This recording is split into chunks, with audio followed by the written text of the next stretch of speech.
Fondation Paribas, ces entreprises qui changent le monde.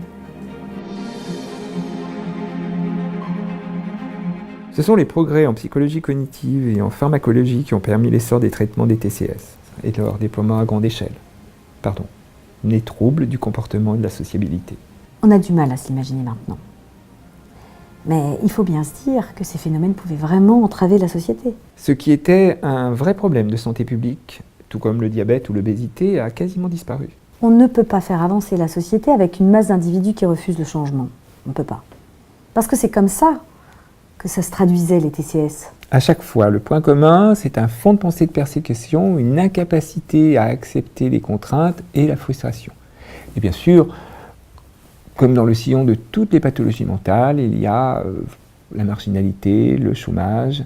Des gens opposés à tout progrès, qui ne cherchaient qu'à défier les autorités, les entreprises et même les institutions.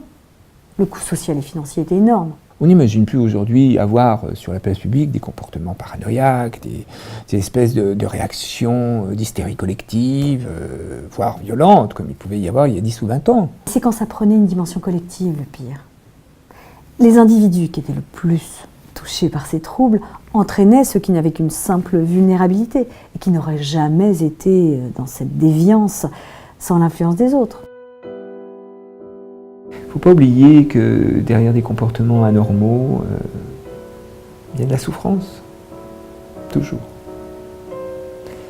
Nous, on peut aider ces gens à retrouver une santé mentale satisfaisante. On ne pouvait plus rester dans un modèle étatique. Ça, c'était bien au début pour avoir une impulsion politique pour démarrer. Et puis, on n'est plus dans les années 60. Logiquement, l'État nous a donné la main. Nos traitements sont devenus rentables. Nos clients, ce sont les entreprises qui bénéficient des contrats de réinsertion de nos patients.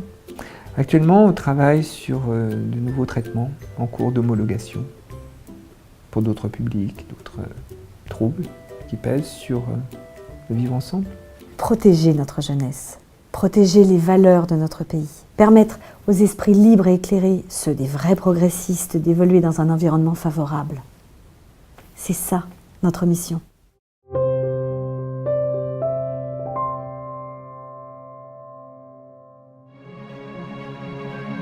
C'était Ces entreprises qui changent le monde avec la Fondation Paribas.